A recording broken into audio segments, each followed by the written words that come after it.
menggenang di mata David yang mengeruh itu. Situasi ini benar-benar membuatnya merasa sangat sedih dan meneteskan air matanya. Ekspresi dan sikapnya ini setidaknya masih membuatnya terlihat sedikit seperti seorang ayah. Para pelayan itu mencoba membujuk David untuk ikhlas, tetapi hanya Alicia yang bisa menebak apa yang ada di dalam benak David. Putrinya yang telah dia besarkan dengan susah payah dan bahkan juga menghabiskan banyak uang untuk merawatnya, kemudian tiba-tiba meninggal. Itu membuat David seperti kehilangan sebuah bidak catur yang penting. Penampilan dan wajah Marsha tidak jelek, bahkan saat dia mengenakan pakaian yang bagus pun dia tampak begitu luar biasa cantiknya. Dengan penampilannya ini, kalau dijaga dengan baik, maka dia sepenuhnya memenuhi syarat untuk menikah dengan putra dari salah satu keluarga kaya di Kyoto. Dan sekarang Marsha malah mati dalam kondisi seperti ini. Tentu saja David merasa sangat sedih. Tetapi hal yang paling membuatnya sedih bukanlah tentang putrinya yang sudah mati, melainkan kartu emasnya yang hilang. Alicia tidak mencari tahu tentang isi perasaan hati David. Dia hanya menatap tangan Marsha yang memegang belati. Tiba-tiba dia melihat ada sesuatu yang tak beres, dan ketika tidak ada yang memperhatikannya, lalu dia mengambil ponselnya dan menjepret beberapa foto dari TKP. Setelah melakukan ini, kemudian dia melangkah dan menghampiri David yang sedang menangis dengan ekspresi yang sangat sedih. Kemudian dia berkata, "Papa, aku juga sama sedihnya denganmu. Tetapi sekarang bukan waktunya untuk bersedih. Aku rasa kematian Marsha agak sedikit aneh. Lebih baik kita laporkan dulu ke polisi." Marsha yang meninggal secara misterius itu bukanlah hal yang baik untuknya, karena banyak orang mengetahui bahwa dia selalu cekcok dengan Marsha, dan tidak mungkin gosip-gosip ini tidak menerpanya. Dia tidak ingin Marsha yang sudah meninggal ini masih bisa menyeret dan melibatkannya. Dia tidak ingin menerima terpaan bencana ini. Namun David menolak. "Dilihat saja, sudah tahu kalau dia mati karena mengiris pergelangan tangannya. Untuk apa kita lapor polisi? Apa kau ingin semua orang membicarakan tentang keluarga kita?" Cukup wajar sebenarnya bagi David untuk mengatakan hal ini, apalagi punggung Marsha juga sudah dibuat terluka olehnya. Kalau sampai polisi datang untuk menyelidiki, jangan-jangan malah mereka akan mencurigai David dan memanggilnya untuk diperiksa lebih dulu. Dan pada saat itu, meski David sudah mengklarifikasi bahwa dia tidak ada hubungannya dengan kematian Marsha pun, dia juga pasti akan menerima ribuan kritik. David sangat menjaga reputasinya, jadi tentu saja dia tidak akan membiarkan hal seperti ini terjadi. Alicia menggelengkan kepalanya dalam hati dan menduga bahwa hasilnya akan seperti itu. Oleh karena itu, tadi dia mengambil foto-foto TKP itu dengan diam-diam. Sikap David sangat keras dan Alicia tidak bisa menasehatinya. Oleh karena itu, dia tidak lagi membahas tentang polisi, tetapi berkata, "Kalau begitu, maka pemakaman di Marsha harus dilakukan dengan baik. Sementara di pihak tante..." David berdiri lalu dengan sedih berkata, "Aku akan meminta seseorang menjemputnya untuk menghadiri pemakamannya. Untuk pihak luar, aku akan mengatakan bahwa Marsha tiba-tiba jatuh sakit. Kau tidak perlu mengurusi hal seperti ini. Kalau dari rumah kita tersebar berita buruk, pengaruhnya juga tidak akan baik bagimu yang sudah mau menikah ke dalam keluarga Torres. Kau kembalilah ke kamarmu untuk beristirahat. Aku akan berada di sini." Jawab Alicia dengan mengangguk. Dia merasa sedikit sinis di hatinya. Pada saat ini, David masih sempat-sempatnya memikirkan tentang dia yang akan menikah ke dalam keluarga Torres. Dia benar-benar orang yang sulit dijelaskan dengan kata-kata. Kemudian dia melirik tubuh Marsha dan setelah memastikan bahwa tidak ada detail yang terlewatkan, lalu dia membalikkan badannya dan kembali ke kamarnya. Namun Alicia tidak lupa untuk memanggil Rizka secara diam-diam. Begitu keduanya berada di dalam kamar, lalu Alicia menanyainya, "Kau sudah berada di sana saat aku ke situ? Bagaimana situasinya saat itu? Siapa orang yang pertama menemukan mayat itu?" Setelah melewati masa perawatan di luar negeri, sekarang anak Rizka sudah jauh lebih baik. Dipercaya bahwa dia bisa kembali lagi ke Cina dalam waktu kurang dari 1 tahun. Jadi sekarang Rizka sangat setia sekali kepada Alicia. Dengan belak-belakan dia memberitahu Alicia, "Aku yang bertanggung jawab atas tugas bersih-bersih dan pelayan pertama yang menemukan mayat itu juga sedang bersamaku saat bersih-bersih hari ini. Karena Tuan Besar dan Nona Besar yang kadang-kadang pulangnya agak malam, jadi khawatir kalau setelah mengepel lantainya akan menjadi terlalu licin, sehingga biasanya kami akan mulai tugas bersih-bersihnya sekitar pukul 5 pagi. Ujar Rizka kemudian berhenti sejenak dan berkata, "Pelayan yang bersamaku itu adalah kaki tangannya Nyonya. Dia juga baru saja datang ke sini tidak lama. Hari ini saat dia sedang mengepel lantai koridor di lantai 2, dia mendapati bahwa sepertinya ada cairan merah di depan pintu kamar Nona Muda. Jadi dia langsung memanggil aku untuk pergi bersamanya. Saat itu aku juga sedang berada di lantai 2. Pintunya dibuka oleh pengawal dan begitu dibuka, kami langsung terkejut, lalu setelahnya kau sudah datang." Alicia mengangguk dan bertanya, "Apa sempat terjadi sesuatu setelah aku kembali ke kamarku tadi malam?"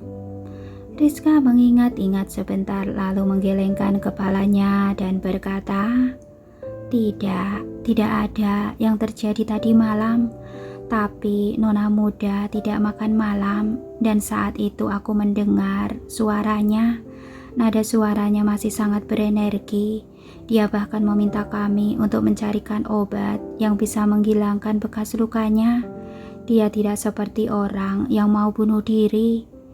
Setelah mendengar ucapannya ini membuat Alicia semakin yakin bahwa Marsha tidak akan mengiris pergelangan tangannya sendiri untuk bunuh diri.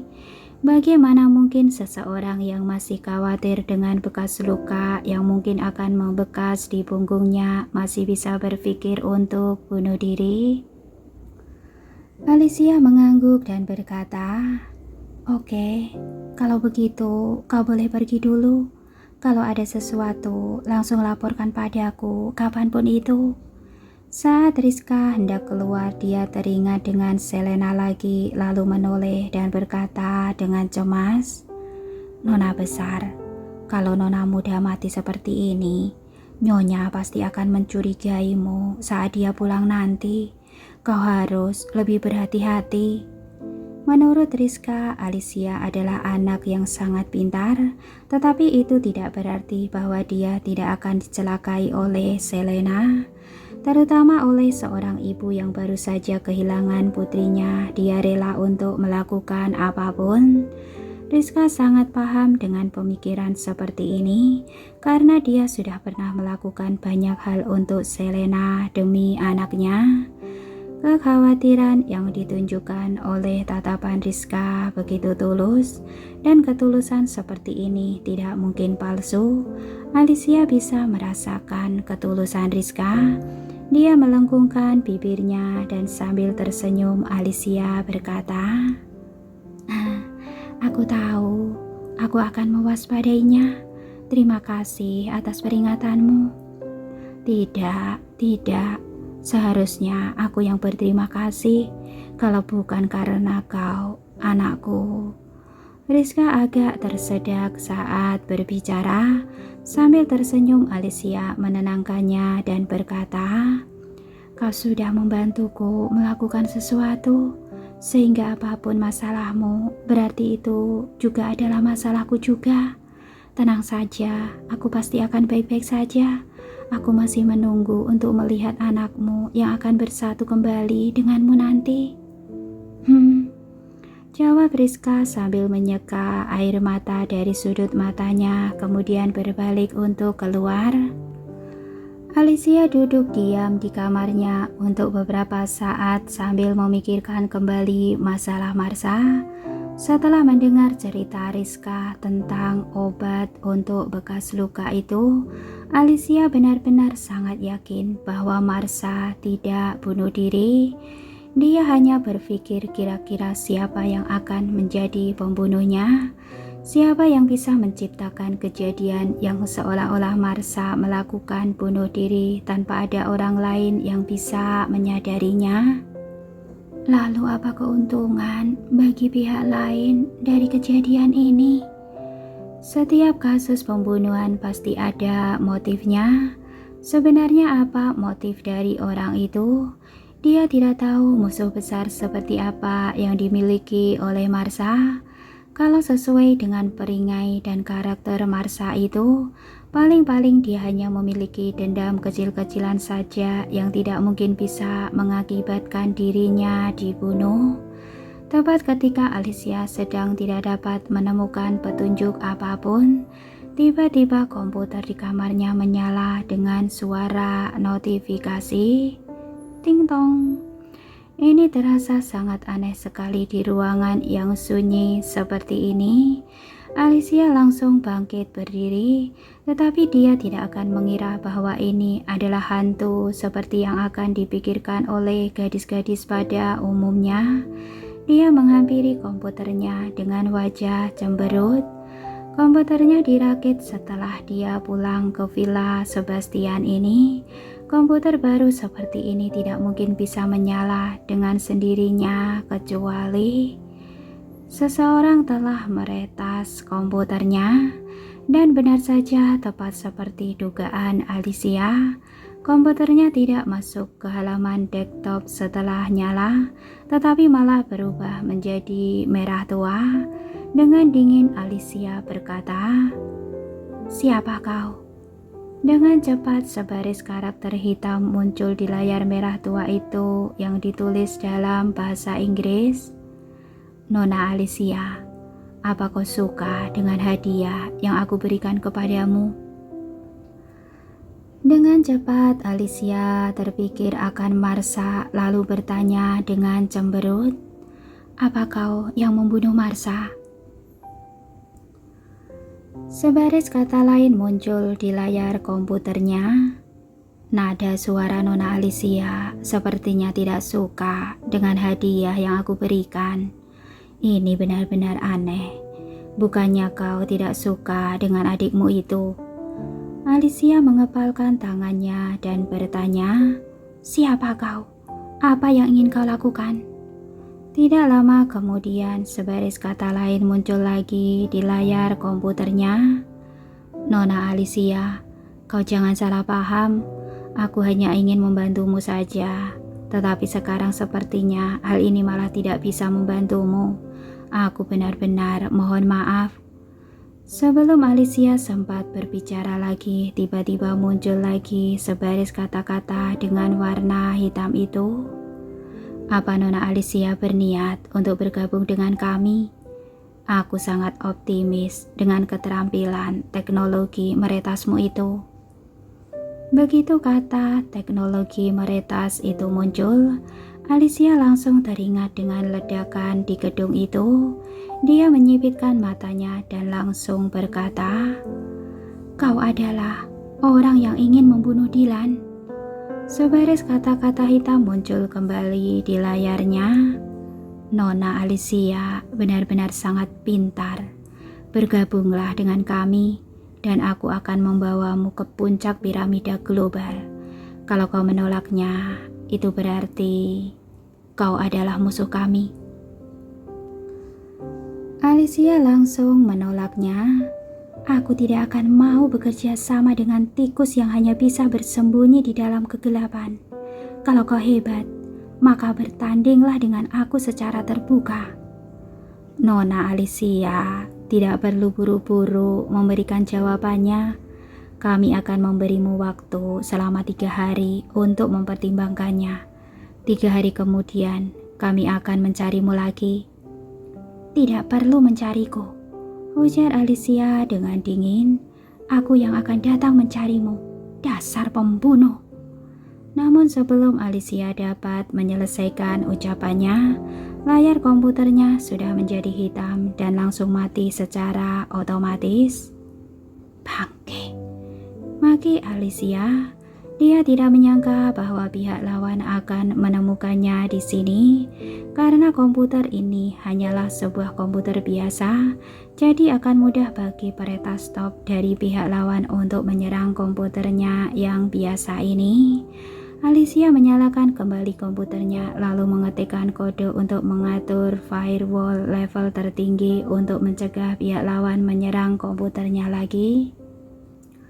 Keuntungan dari firewall ini adalah dia tidak hanya kuat, tetapi ketika pihak lawan mencoba untuk menyerang komputernya lagi, sistem akan secara otomatis mengunci IP pihak lawan dan setelah itu dia dapat menemukan posisi pihak lawan juga. Dan pada saat itu dia sudah bisa mengetahui pria ini. Setelah selesai memasang firewall, lalu Alicia langsung menelpon Dylan. Setelah teleponnya berdering beberapa kali, Dylan baru menjawab, "Halo, Alicia." Mungkin dia belum sepenuhnya bangun, suaranya terdengar serak-serak basah, terasa seksi dan magnetis.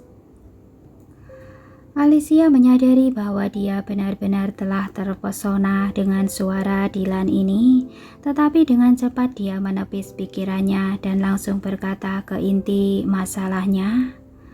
"Orang yang mau membunuhmu sudah datang mencariku." "Apa?"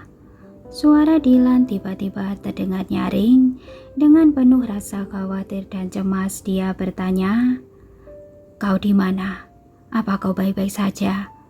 Sambil menggenggam ponselnya, Alicia berkata, "Aku ada di rumah. Aku baik-baik saja. Dia meretas komputer aku, bukan bertarung denganku." Dylan menghela nafas panjang lalu berkata, "Baguslah kalau tidak terjadi apa-apa. Untuk apa dia meretas komputermu?" Alicia khawatir ponselnya juga sudah disadap oleh pihak lawan, jadi dia tidak langsung mengatakannya. Dia hanya berkata, "Kapan kau ada waktu? Aku akan memberitahumu saat kita bertemu saja." "Aku akan datang untuk mencarimu sekarang."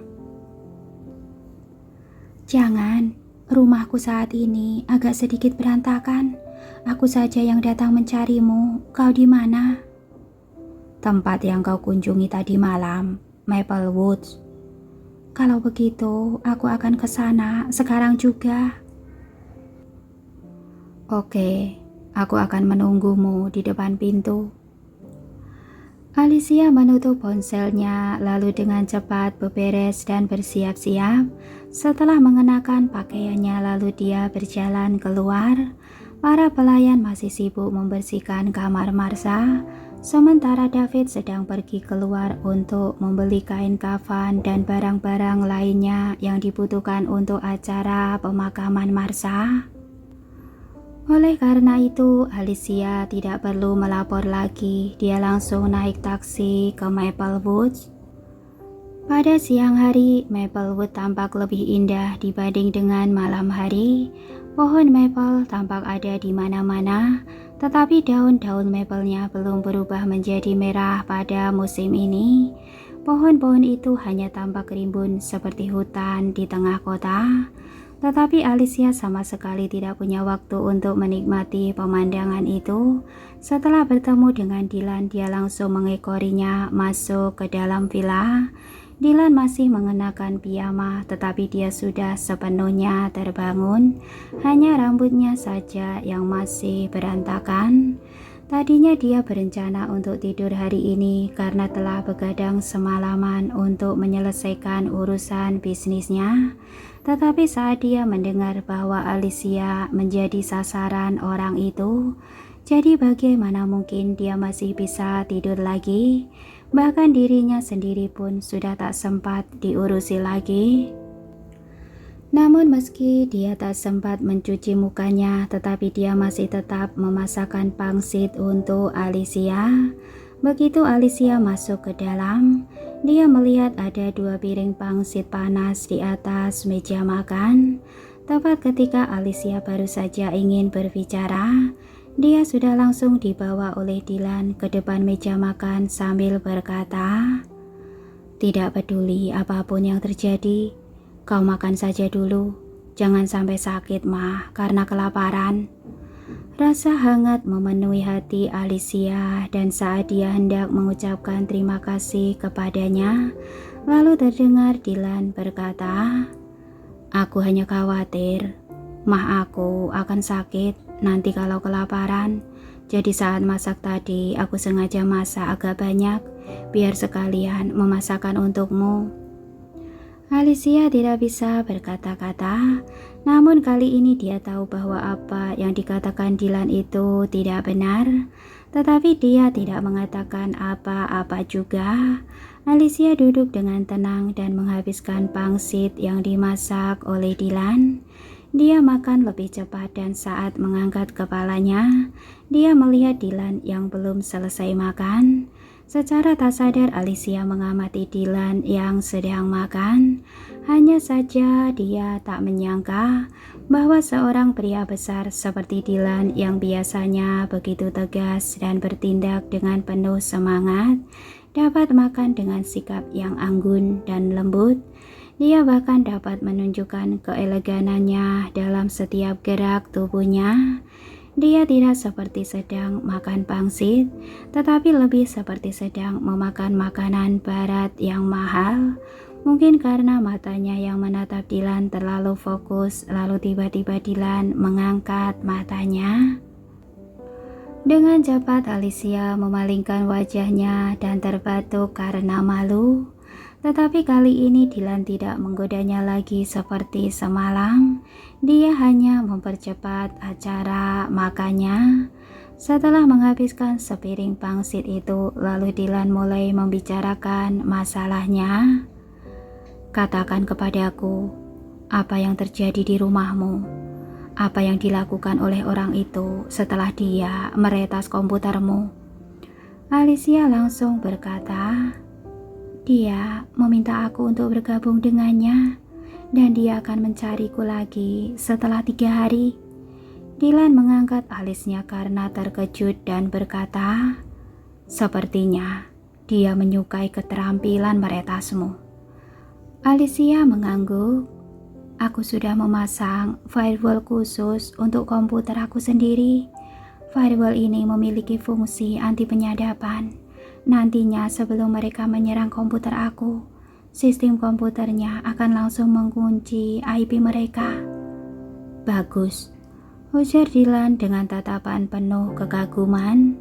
"Kali ini aku pasti akan menemukan orang ini." Semoga saja. Yang Alicia khawatirkan adalah bahwa pihak lain tidak akan menyerang komputernya lagi, melainkan akan langsung mencarinya dan meminta jawaban darinya. Tetapi dengan jelas Dylan juga terpikir akan hal ini, jadi dia berkata, "Aku akan mengirim pengawal untuk melindungimu secara diam-diam, sehingga dia tidak akan bisa menyakitimu." "Tenang saja," jawab Alicia dengan santai. "Aku juga sudah mencari pengawal untuk diriku sendiri. Kau tidak perlu khawatir dengan keselamatan aku. Ada hal yang lain yang lebih penting." Dylan ingat bahwa Alicia berkata situasi di rumahnya agak sedikit berantakan. Lalu dia mengangkat matanya dan bertanya, "Apa yang telah terjadi di rumahmu?" Alicia mengerutkan bibir bawahnya dan berkata, Marsha sudah meninggal. Apa? Mata Dylan membelalak lebar karena terkejut, lalu sambil mengenyitkan keningnya dia bertanya, apa masalah ini? Ada hubungannya dengan orang itu? Alicia tertegun sejenak, lalu sambil tertawa pelan dia berkata, aku pikir reaksimu yang pertama akan mengira bahwa Marsha dibunuh olehku. Dylan menggelengkan kepalanya dan berkata, kau bukan orang seperti itu, aku tahu. Dan seketika itu juga Alicia merasa seolah-olah hatinya dipenuhi dengan sesuatu yang lembut dan nyaman. Untuk hari ini sekian dulu, kita akan sambung di hari berikutnya. Dan saya ucapkan banyak-banyak terima kasih buat kakak semuanya yang telah bergabung di channel saya ini. Dan untuk kakak-kakak yang baru bergabung, jangan lupa like dan subscribe, tinggalkan komen ya untuk saya. Terima kasih buat kakak semuanya. Tanpa kakak-kakak semuanya, channel ini tidak akan berkembang. Dan sekian dulu dari saya. Terima kasih. Wassalamualaikum warahmatullahi wabarakatuh.